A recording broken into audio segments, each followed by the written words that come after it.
What are we hunting? You are hunting deer. Which way? In the direction of deer. Okay. Welcome to the Gaming Narrative. This is when I look at a game that's primarily somewhat new and see if putting a heavy emphasis on the narrative was a good idea. In this case, God of War 2018. I think whether you're into mythology or not, I think you can't deny the power of a game made by passionate people. God of War is a game that anyone can pick up and play and have a really fun experience. You should play God of War because it'll get you laid. This is the adventure that the back of the box has always promised you. God of War is fucking rad. But I think another direction, I think the more challenging and interesting direction is to take somebody who, you know, is believed to not be redeemable and figure out how to take them to a point where you root for them. If one thing was made apparent with this game's massive success, it's that nothing is set in stone. You may think you have an iconic franchise that's probably best left alone, but what you didn't realize is that Santa Monica has a story to tell. An intriguing tale about a father and son embarking out on a journey to throw something off a cliff. This may not sound that interesting, because it's not, but it has those deep, reflective moments that you might relate to. It may not make any logical sense to call it God of War, but it makes a lot more money that way, and that's all that matters. And that being said, before we get into the actual game, which, believe it or not, I don't believe is a complete travesty, one thing needs to be made apparent. The person you play as, the guy voiced by Christopher Judge, is not Kratos. Are you out of your fucking mind? What I mean by that is, if you look at the original games and analyze the events that went down, there is no way to reason out that this makes any fucking sense. Kratos, despite being a badass and loved by fans, was still a bad guy. His objective was primarily to kill Zeus out of revenge, and even though Zeus definitely had it coming, the consequences of doing this, along with almost every other god, was a bit catastrophic. As you probably know, this game takes place in Norse mythology opposed to the original's Greek setting, and let's just say the decision to do that wasn't exactly optional. Kratos would practically kill anybody who even remotely got in his way. The game would occasionally give you health back for killing random people, and believe me when I say it didn't feel out of character. Compare this to Red Dead Redemption or even GTA, in which killing random people still didn't feel like something the protagonist would do for no reason. Granted, that can't be helped, but in God of War, it wasn't even an issue. Kratos would kill random people and not give a shit. This was believable. And the reason why the story was still good, the reason you still emphasized with Kratos, is because it didn't take itself that seriously. Yeah, the story was still quite good, but it wasn't trying to make you relate to it. It didn't care if you could put yourself in the character's shoes. Instead, the focus was on making the game enjoyable to play, with a story that, despite having dark elements, was still fun to watch play out. While the new game, on the other hand, has a vibe to it. Like it's not as fun, but you're supposed to be okay with that because it's mature. I know that's not the intent, but you can't argue that a lot of the enjoyment has been lost in order to achieve a sense of maturity, which in my opinion wasn't needed. And one of the best examples of this would be that instead of the Blades of Chaos, one of the coolest weapons in gaming history, we get an axe. But it's not just any axe. This axe has the uncanny ability to come back to you if you throw it. Is this a joke? If that alone doesn't give you the sense of mature version, I don't know what will. Despite all this, I do want to stress that the game is still good. It has smooth, well-polished gameplay, an abundance of skills to buy, and different ways of upgrading. Atreus, who we'll talk about in a minute, is a bit overpowered to an extent, but at the end of the day, the main thing is that the narrative doesn't affect the gameplay that much. With the exception of the intro, which does kinda drag, this is by no means a walking simulator. There are a few slow sections, but nothing that problematic. I could talk more about this, but as previously mentioned, that's not the point of this video. The idea here is to analyze the game's narrative, and since we've established that it doesn't make any sense to call it a God of War game, let's take a look at the game's plot and see if the drastic change was remotely worth it. Is it still good? Possibly. One of the more common things people complain about is that Kratos already has a new family and his wife is already dead. I understand that a character's death is a lot more meaningful if you know them, or at least seen them, but I don't agree with this criticism. See, the objective of the game is to throw his dead wife's ashes off the highest mountain because it's what she wanted. If you take this seriously and still accept this as a God of War game, I don't see complaining about the wife being dead. Personally, I think the idea is dumb as shit and a slap in the face to the true fans, but that's just my opinion. You know what else didn't please me upon release? The fucking kid. It's not that he's annoying, he surprisingly isn't that much, but for some reason, they cram in every cliche you can think of. First off, while hunting deer, he shoots too quickly and misses, which is fine, it's what you'd expect a kid to do, but then upon successfully hitting it, he feels bad about killing it. Again, that's okay. The problem is that after fighting the mini-boss, Atreus loses his fucking mind. That's what you get! Boy, Think I'm afraid of you! You're nothing to me! boy, look at me. This comes out of fucking nowhere and doesn't fit the character at all. I guess the idea is that he's somewhat like his dad, cause he was angry, and they can overcome this issue as the game progresses, but the thing is, this never gets brought up again.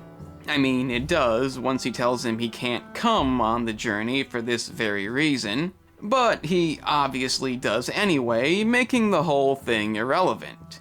There are some moments when his anger comes into play, but it doesn't really affect anything. They could have easily just left those parts alone without trying to justify this stupid bullshit. But the reason Atreus has to come is cause Baldur, the son of Odin, shows up and he wants something.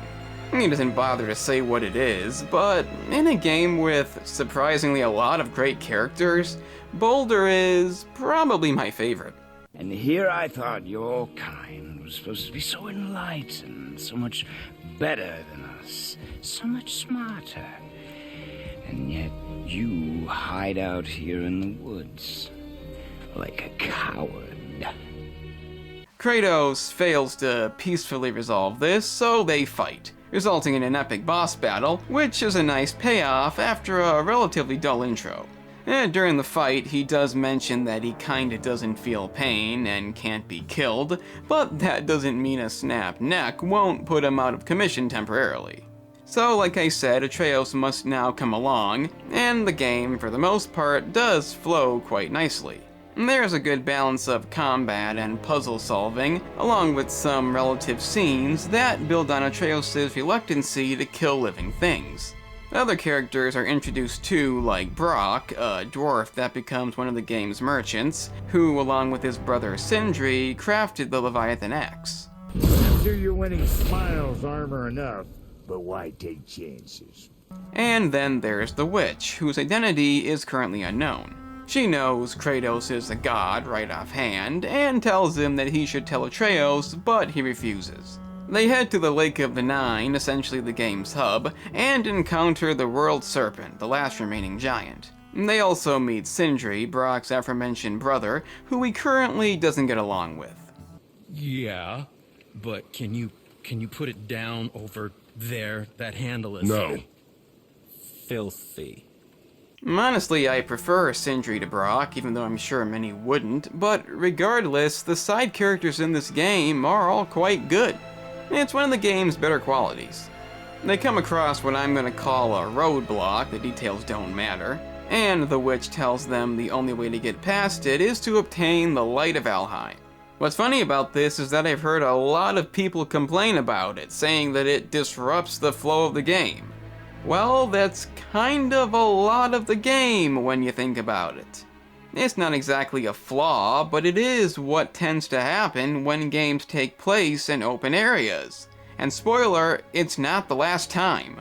I'm not saying it has to be a thing, and hopefully with Ragnarok it won't be, but it's kind of dumb to complain about it. So they use the Bifrost the witch gives them to travel to Alheim, a new area, which just so happens to hold the light for them, so it's quite handy. There is an interesting moment in this place when Kratos ventures into the light, leaving Atreus alone with his axe. He has a vision of the past and whatnot, and is soon pulled out, revealing that he's been gone a real fucking long time, despite it only feeling like a few minutes. And Atreus has killed a fuck ton of enemies. I find this funny because for the player that would be quite difficult, but Atreus managed to do it on his own. Like I said, he's overpowered. But they have the light nonetheless, so they can leave, after they defeat the area's boss, which is quite disappointing, especially because he eventually gets copied into a double boss, but whatever. And after heading through the fog, they eventually encounter another boss, a dragon-themed boss. But unfortunately, since this is the new God of War, it's not that great.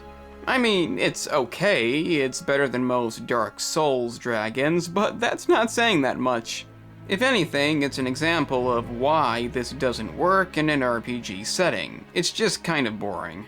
But the finisher is pretty good, and since you rescue Sindri in the process, he gives Atreus a gift. What are these? Braided mistletoe arrows, straighter than Heimdall and perfectly weighted. Now, what's funny about these is that they don't do anything. I mean, Sindri also gives you lightning arrows, which are quite useful. You already have light arrows, but the braided ones serve absolutely no purpose. Especially because later his quiver breaks, and he uses one of the arrows to fix it. It's almost like it serves some kind of other purpose. We'll talk more about this later, believe me we will, but for right now, they're lucky enough to eavesdrop on a conversation with Baldur, Magni, and Modi, the sons of Thor, and someone you currently can't see. The conversation doesn't go anywhere, and upon leaving, it's revealed to be Mimir, who is one of the game's best characters. Like I said, almost every character in this game is great, but if not for Baldur, he'd probably be my favorite. Ah, the very topic of conversation. A tattooed man traveling with a child. On second thought, he definitely would be. He tells them that the highest peak is not in Midgard, it's in Jornheim, realm of the giants. But the Bifrost won't get them there, instead they need a secret rune, and only another giant would know where it is. You see what I mean by the whole roadblock thing? Luckily, he says he can help, doesn't explain how just yet, and all he has to do is cut off his head so the witch can revive it. Unfortunately, they decided to fill this scene with a lot of out-of-place dialogue that doesn't really fit in the slightest. What do we do? Yes! Were you considering giving up? Oh, I can't watch this. Not only did that sound stupid as hell, but I thought he got over that. I'm going to cut off your head now. Fair enough. Well, I guess the old games had some out-of-place comedy too, from Kratos no doubt, so I guess I can't complain about that too much. They go to see the witch again, in which she immediately notices the arrows and demands they be destroyed. doesn't bother to explain why, nor does she notice the one right in front of her tied to his chest. I'm starting to think this is building up to something real stupid. She does fix the head though, oddly enough not sending you to find an item needed for it, and he incidentally points out that she is in fact Freya, which makes Kratos angry because she didn't tell them she was a god. Hypocrisy? You did not think it important to tell me. Are you really going to lecture me about that? Well, that's pretty fucking awful, but at least the head's gonna be along for the rest of the game now, which is a good thing. And yes, I'm gonna call him Head, because it's fucking hilarious. He has them speak to the World Serpent, which is apparently what he had in mind earlier, and he tells them they'll need two things. A specific rune, and for it to be carved into a special gateway, which can't be done by an ordinary chisel. Luckily, the Head has this covered, and they head to the game's quintessential snow area to find that chisel. While there, they encounter Magni and Modi again, and I guess this is supposed to be Atreus' anger coming back into play, but the thing is, unlike the intro, it's kind of justified here. These two are complete assholes. If this is the extent of his anger problem, it honestly isn't that bad. The boss fight is okay, nothing special, and Magni is killed at the end, with Modi escaping. They get the chisel they need, meaning all they need now is to learn the rune. So they head to Tyr's vault to do so, because apparently that's where it is. But before they can do that, Modi returns, unpleased about Magni's death, and almost kills Kratos. This makes Atreus angry again, causing him to succumb to his sickness, something I haven't bothered to mention yet. And that makes Kratos angry, allowing him to automatically win, but don't worry, he lets him get away. This means they have no choice but to return to Freya, who agrees to help them, but they'll need a few things. Well, technically they only need the heart of the Keeper who protects the Bridge of the Damned. But he's located in Helheim, which is cold, and the axe won't work in Helheim because it's ice-themed, so he'll need something else. And regardless of how much you might like the story in this game, I think we can all agree that this is the game's finest moment. You will always be a monster. I know. But I am your monster no longer. That's right, the Blades of fucking Chaos. Well, technically they were the Blades of Exile last time we saw them, but who cares? The fucking Blades are back. It is somewhat disappointing that we don't get them for a decent amount of time into the game, automatically making Ragnarok better by default. But still, they're the Blades of Chaos, and life is once again good. How was that for fun? So he heads to Helheim, kills the boss, which is very disappointingly a reskin, and obtains the heart. He sees a vision of Zeus while he's there, and upon asking what that place is in particular, the head says to never go there. Which is stupid. I mean, why would you point out an area of the game that you're never gonna see? A fucking tease. So he cures Atreus, apologizes to Freya for being an asshole, and upon leaving, finally tells Atreus they're gods. And what happens next, I find very interesting. They head back to Tyr's vault to get what they need, yada yada yada. But aside from that, Kratos gives a speech about the importance of honor and not abusing his power, in which Atreus seems to understand this. If they'd stuck with this, they would have had one of the game's best moments that avoided a pointless, obvious cliche. Instead... About family matters. Let me guess. Your brother isn't as talented as you, and his work is junk. Those things are accurate. Your point? It's all you ever talk about, over and over. Do something about it or shut up already. I see. Yeah! We're sick of hearing about little people's little problems! Yep, out of complete fucking nowhere, Atreus decides to become an asshole. I mean, in general, it's a stupid idea anyway, but what was the point of all that shit back there if they were just gonna do this? It's an infuriatingly dumb decision that undermines any development they've made so far, and a kick in the face to anybody who cares about this game's story. Granted, I'm not one of those who care. Once I learned about the game's premise, the gameplay was my only concern, but for those who do care, I sympathize with you. And if you think this is the only flaw that I've been building up to, since I haven't complained that much so far, no. A lot of things are about to go terribly wrong. They come across Modi again, who has now been punished for letting Maggie die, and Atreus kills him, even though Kratos told him not to.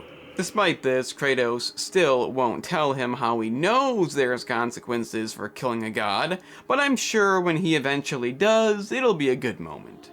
They finally reach the bridge, but then Boulder shows up at the last minute, resulting in the bridge being destroyed. That done, Atreus proceeds to deliberately shoot Kratos. And here I thought my family was fucked up. So Boulder kidnaps him, Kratos follows, and they all inevitably end up in Helheim, in that area they weren't supposed to go. You will listen to me and not speak a word. You are too quick to temper. You are rash, insubordinate, and out of control. You will honor your mother and abandon this path you have chosen. And that concludes the Atreus being a dick segment. No, really, it's done. It may as well have not even happened. I mean, yeah, he says they're there because of him, but I'm pretty sure Atreus wouldn't have run away even if he hadn't been a dick, so yeah, it affects nothing. And that, my friends, is a plot thread that greatly reduces the game's final score. They have a chance to eavesdrop on Boulder and learn that his mother is Freya, along with the fact that she is the reason he can't feel, because apparently she thought he'd like it. And just like that, we're back to some good characterization, as Boulder, despite being a complete asshole, has a pretty good reason to be that way. I mean, imagine not being able to feel because your mom decided it was a good thing. I'd be pretty pissed off too. They've not only made an entertaining main villain, but they've made you sympathize with him. That's pretty impressive. If only it was a different game. On the way out of Helheim, they witness more images of Zeus, but again, it doesn't really go anywhere. Boy.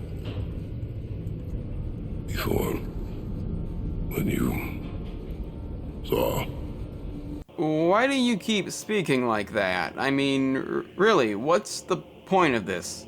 They find out there's another way to reach Jornheim, and all they need is the head's other eye. Well, you know, it'll take a lot of elaborate steps to get it, but luckily Brock and Sindri make up to help them do it. Which I do kind of care about, and they inevitably venture inside the World Serpent to get the eye. Upon obtaining it, something goes wrong, and they end up back in the snow area. It's obviously because Boulder attacked the serpent, and with that, the final conflict can begin. No! Atreus!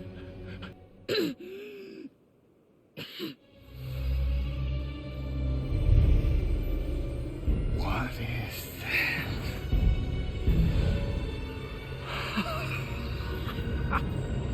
I can feel this. So, just to clarify what just happened, Boulder got one of the braided arrows stuck in his hand, which caused him to lose the ability to not feel. Confused? You won't be after this quick recap. Sindri gives Atreus these arrows that do nothing gameplay-wise, inevitably tying one to his quiver. Freya makes him get rid of them, not noticing the one right in front of her fucking face. They agree to get rid of these if they see them again, but don't consider the one tied to his chest. And Boulder just happened to punch him in that exact spot, getting it stuck in his hand, and now he can't feel. Isn't that convenient? I want you to consider the fact that this game is known for having a flawless story. The best ever. Are they fucking nuts? Some people might say it's just a minor detail, but, well, no, it isn't.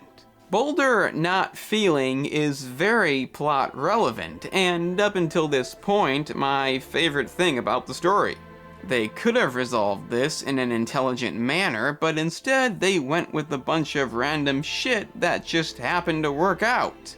If this had been the old game, I really wouldn't care, but it's not. It's the new game, the 2018 game. The game that's supposed to be relatable and realistic and make sense. This outcome makes no sense at all, would never happen this way, and is just fucking stupid. Now I'll get back to why this didn't need to be in a minute, but first there is a boss fight. That's essentially the game's first boss fight, but with the blades and the axe this time. It's okay, I guess. Definitely not the best in the series, as many call it, or even the best in this game. But after beating him down good enough, he tells him he is not to kill Freya, even though she completely fucked up his life, and walks a few steps away to make sure he listens. He obviously doesn't, and immediately tries to kill her again, so... Why do you even care? You could have walked away. The cycle ends here. Must be better than this.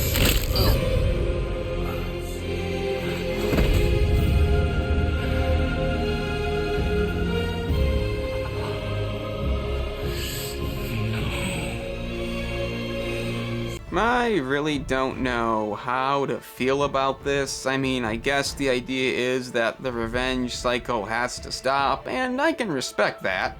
But the thing is, Boulder should have known that would happen. Kratos just said it. And also, she immediately swears revenge on you right after, so the cycle hasn't exactly stopped yet. I'm willing to bet that Ragnarok will bring it to a somewhat peaceful conclusion, but I wouldn't talk about the cycle ending just yet. Also, it is the same thing that Zeus said to him in God of War 2, just with more negative dialogue. However, the plus side to not having Boulder die is you wouldn't have had that stupid shit with the arrows. Then again, they could have just had Atreus get the arrows before the final boss and just used one then, but I guess that wasn't an option. But now, we've reached the one moment that even I was anticipating upon the first playthrough. And... I truly do hate this part. I know. Freya calls out Kratos on his hypocritical bullshit, and he finally tells Atreus the truth. I killed many who were deserving. And many who were not. I killed my father. Okay, if you're still standing by the fact that this game is a narrative masterpiece, then you're out of your fucking mind. This is the biggest kick in the face to anybody who had faith in this game. I don't know if they forgot, but he didn't just kill his father, he killed everybody. Literally everybody for the sake of vengeance. Killing his dad is kind of irrelevant. But I guess in this case, it's some deserving, some not deserving. No, it was most not deserving. They've undermined it, all of that, because honestly, I think they wish it never happened. I think they regret ever making those games, aside from the money, because it's just not relatable. And that doesn't cut it nowadays. I don't give a shit when anybody says, go ahead and tell me I'm wrong, but this is bullshit. And the only reason it exists is because if it didn't, the game's narrative wouldn't make any sense. Because like I said at the beginning, this guy, this version of Kratos is not the same fucking guy. And this shouldn't have been called God of War. But anyway, at least they can finally head to Jornheim and conclude the game. While there, they do find their entire journey depicted on the wall, and the fact that Kratos' wife was a giant, meaning Atreus is a giant too. It's also the reason Baldur was after them, not knowing she was dead. Maybe somebody should have said something. And Atreus is apparently Loki, the god of mischief. That's one cliche he didn't have. There is one other thing depicting Atreus holding Kratos as he's dying. But you know what? That's not important right now. I mean, what kind of fan would care about the main protagonist possibly dying in a future game, when right now we get to witness somebody we never knew get their ashes thrown off a cliff? And yes, I do know the reason she wanted them to do this was so they'd see this stuff, but still, the game's objective is to throw ashes off of a cliff. And I don't accept that. There is one other scene if you go back to the house in which Thor eventually shows up, probably pissed off. But I'm not sure if that's a vision or the future, because we see it stating that it is the future, but then we see Atreus waking up saying he dreamed it, so I don't know. God of War 2018 is a good game. A game that I played a number of times, and I do like it. That being said, aside from the greatly flawed story that we just discussed, it does have the nagging feeling of this is the grown-up version. That's kind of the main thing about this game. It feels like it wants to be mature, even if that means being less fun. The game is still fun to play, but just the fact that you don't get the blades for about half the game means by default Ragnarok will be better. I expected it to be anyway, but I really can't see ever going back to this. I mean, the axe isn't terrible, but you can't tell me you prefer this to the fucking Blades of Chaos. And again, why were the blades hidden? Not to be used, only to come out when they were truly essential. Until then, we get the axe. You see what I'm saying? There are other gameplay decisions I don't personally like, such as the crafting being overly tedious with what you need to find, the completely mishandled fast travel system that is by no means streamlined, and I just don't like many of the bosses. Some I do, but a lot of them are really lacking, and compared to the old games, it's not even close. I don't mind the reskinned mini-bosses, cause to me they're just big enemies, so it's fine. And the game is well polished and incredibly fun to play. That's not the issue here. If they called it something else, change the name, it'd be fine. It wouldn't be that interesting, but I could at least accept the idea of a game about something different. But calling it God of War, implying that this guy is Kratos, is just not acceptable. It's kind of like how Casino Royale, despite debatably being the best Bond movie, still should have been a different franchise. Because even if you despise the James Bond franchise, and even if you praise Sean Connery's death, which you shouldn't, you still shouldn't use the title to make money off of something completely different. However, at least that was a reboot, so it wasn't that big of a deal. This is not a reboot. This is supposedly connected, and you can't tell me that that makes any sense. It may be a successful game, and soon-to-be trilogy, but it will never be what the franchise truly needed, even if many big sites say so. Because, and I know it's hard to believe, this is not the same franchise in anything but name only. Oh, and also the new game is coming out in just a few weeks, or maybe tomorrow, depending on when I get this uploaded, so I guess we'll see. But this has been the Gaming Narrative, and I am the Game Analyst, so don't forget. Being an asshole is not character development. It's just being an asshole. What? You're actually here? That's fucking amazing. I guess you may as well check out the main channel, in which I discuss movies, TV series, and the offensive topics that lie within. If that interests you, then press the link in the description. It's right there.